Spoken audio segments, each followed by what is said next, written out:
স্বামীর নাম নিলে আগে যা হতো। মদন, তোমার ফোন এসেছে। হ্যাঁ, এ কি বৌমা? হ্যাঁ, তুমি আমার ছেলের নাম ধরে ডাকছো? তোমার কি শিক্ষা দীক্ষা বলে কিচ্ছু নেই? তুমি জানো না যে স্বামীর নাম ধরে ডাকতে নেই, এতে স্বামীর অকল্যাণ হয়? ভুল হয়ে গেছে মা, আমাকে ক্ষমা করে দিন।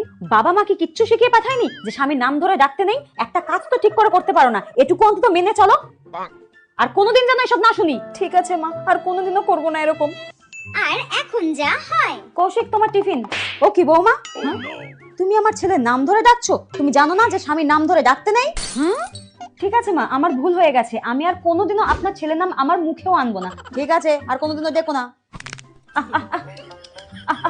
ও কি, তুমি ওইভাবে কাকে ডাকছো কেন মা? আপনি তো এক্ষুনি বলেন আপনার ছেলের নাম যেন আমি মুখেও না আনি, তা আর কি বলে ডাকবো? ওই জন্য এরকম করেই ডাকছি। হ্যাঁ?